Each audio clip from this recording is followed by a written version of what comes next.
we are back on the show here with Dre Greenlaw, of course, former linebacker for the Razorbacks. Former Razorback. It's weird for me to say former Razorback for Dre Greenlaw, right? But it's been a minute now. And, you know, I want to go back to SEC Media Days. It's kind of cool for me to talk to you on the lead up to the draft because it's going to be later this week in Nashville, Thursday through Saturday for Music City. But I was there, SEC Media Days. You were rocking some cool red shoes. You're not wearing those today. No. That's all good. But tell me about your style, man. You were bringing a little swag that day. Oh, definitely, man. I mean, it was definitely a big media day, and you know, I know a lot of guys were gonna come out, and you know, coach said, you know, of course, wear your suit and look good, and you know, so I was like, I had a friend that actually he makes his own shoes, and he kind of got in touch with him. I was like, hey, man, you know, saw a pair that I really like, and I was like, hey, you know, can I check those out? Can I wear those for SEC Media Day? Big like, day in sure. Atlanta. And then I put them shoes on. I swear those shoes got more media coverage than I ever got. So I mean, it was fun though. Yeah, it was a great pan down shot for us in the media to get no a shot doubt. of those shoes. Anyway, let's move forward. You know, people always talk about the process leading up to the NFL draft and how stressful it is. But really, take us inside. How stressful has this been going from the NFL Combine to Pro Day leading up to the NFL draft? You know, I will say that it is pretty stressful, but, you know, at the same time, you know, while I'm going through everything and going through this change, I'm just enjoying the process, man. It's an opportunity and it's a blessing, you know, to be getting drafted and, you know, to say that, you know, I've made it as far as I come and to be here, I'm just taking it all, you know, one step at a time and just enjoying the good times and the bad times and the stressful times. So, and right now, I mean, I'm just waiting and been getting a lot of calls from coaches, and they've saying some good things. So I'm definitely excited for draft day and ready to see how it turns out. Yeah, usually the waiting game's not fun, but here's the deal. The cool thing is during this whole process of the lead up to the draft is you get to talk with some teams. And Jerry Jones, the owner of the Cowboys, former Razorback, that was pretty cool for you to get a chance to have a discussion with him. That was, you know, to go down there in Dallas. I had already been there prior 3 months before, and you know, kind of worked out in the practice facility with MJP a little bit. So,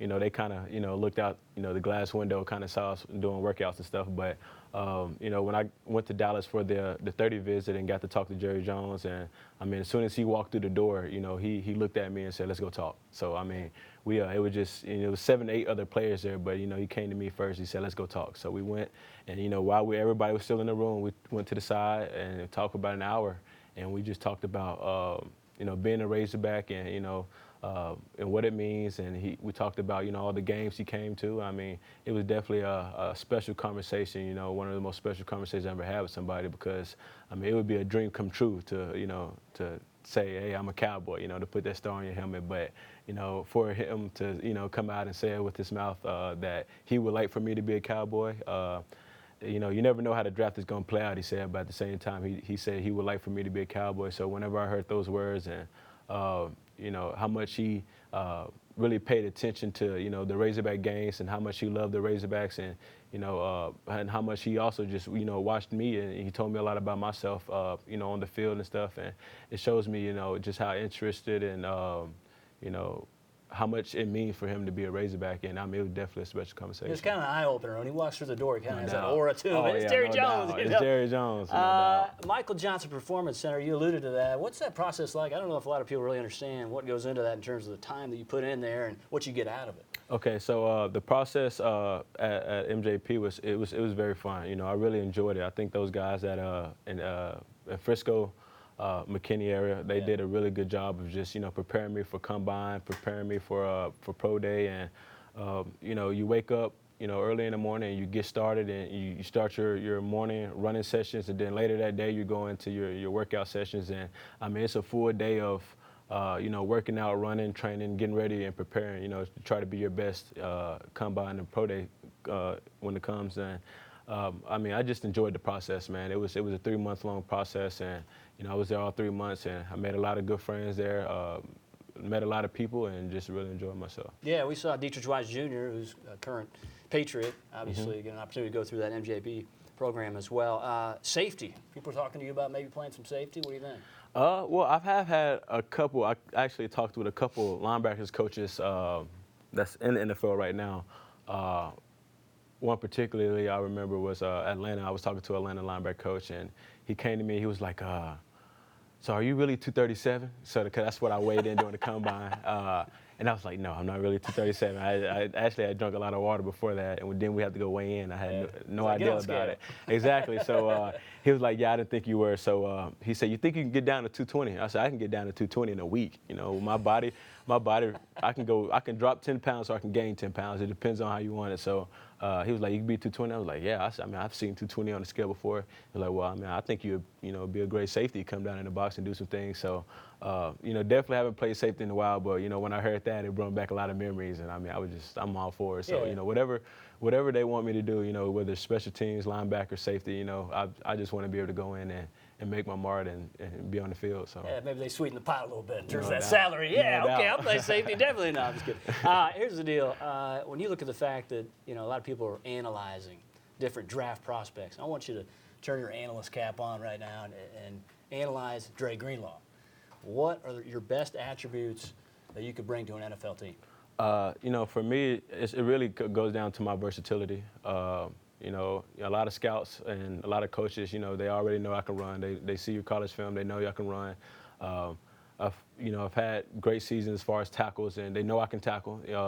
I think the thing they want to see with me is, how well I can play with my hands. I think that's the biggest step from the college to the NFL is using your hands, and coming from safety, you don't, especially in high school, I never really had to blitz or use my hands or deal with linemen. But as I continued to go throughout my college career, I got better with it, just ball disruption and things like that. So I think, as an analyst, as you say, analyzing myself, I mean, I see myself, taking great angles to the ball.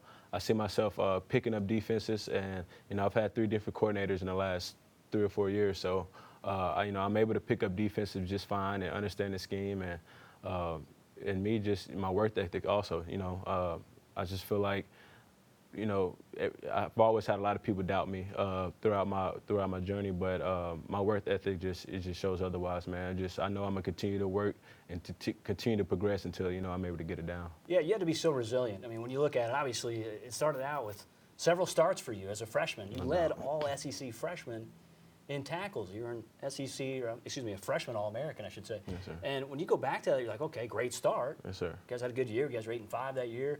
And then you move forward, you get all these injuries, things coming your way. What was that like to be like, okay, bounce back time again and again and again?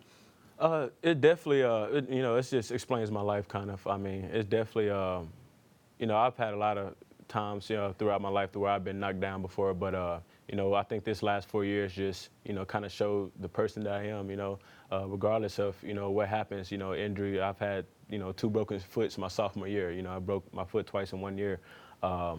But I never really allowed anything to hold me down, I know that, as long as I got, God on my side, and as long as I'm working to go get what I want, then I feel like that I can achieve and go grab it. So, through all these injuries, definitely there were some times of, discouraged, but, I've always told myself I got to keep going because, there's nobody's going to go for you. So, and I know that for a fact. So, for me, I just got to make sure that, it starts with my mindset. I got to have the right mindset, and then from then on, it's the work ethic. I got to keep pushing and keep grinding and keep going, and I mean, it all just adds up. Now, Brian Early, who of course officially adopted you, he and his family there prior to the SEC media days. That was a huge story, but obviously you went through that process and talked to us about that. But what's that been like, being part of that family officially now, and just the process that played out there? I mean, definitely a huge blessing. I love the Early so much, and they are my family. I definitely still have 2 families, but they definitely are my family that I call on if I need anything, if I need anybody to talk to, or whatever it is. They've done so much for me, and I've created a bond with them and a connection, and I'm able to just tell them how I feel, and just like if they were my real parents. But I mean, it's definitely been something special. Looking back on it from my 9th grade year to when 8th grade year when I came to Fayetteville to live in a group home, and then 9th grade year, him asking me if I want to be a part of his family. Man, God just have a certain way of working, man, and my faith haven't went nowhere, and still standing. So I definitely just, give God all the credit for the blessings that He's given me. He's got a nice gig too now as No the doubt. Houston D-line coach. That's pretty Yes, cool. no doubt. Coach Morris's program, I want to ask you about that. Obviously, moving forward, great recruiting class. Great recruiting What do you class. feel like is in store with this program, given what they just recruited and what's coming back here in 2019? I think Coach Morris is, first off, is a great coach. I think he has the right mindset. I think he got the right mentality. I think he got the right methods, the right steps. I think, over the next couple of years, I think as a Razorback Nation, we are going to see a change. I think that, as he continue to groom his guys and continue to, be his system into play, I think, the better the guys understand the system, the better the outcome is going to be. And I got all the faith in Coach Morris and how he's going to change the program from where it was and where it is now to where it's going to be. And it starts off with the recruiting class. Had a great recruiting class, and if he can continue, some of the older guys continue to groom those guys and let them know about what it means to be a Razorback and have that passion for it, then I think the program is going to be headed in the right direction. Where are you going to watch the draft? I will be in Houston. Definitely Brian early just got the job in Houston, so I would be out there. Probably have a couple more family members out there, but definitely be out there. And we're going to miss you. All Yes, right. sir. Thank you so We'll much. follow your pro career. Yes, sir. Dre Greenlaw, former Razorback, gets set for the NFL draft in Nashville Thursday through Saturday. Back with more after this. Thank you. Go Hogs.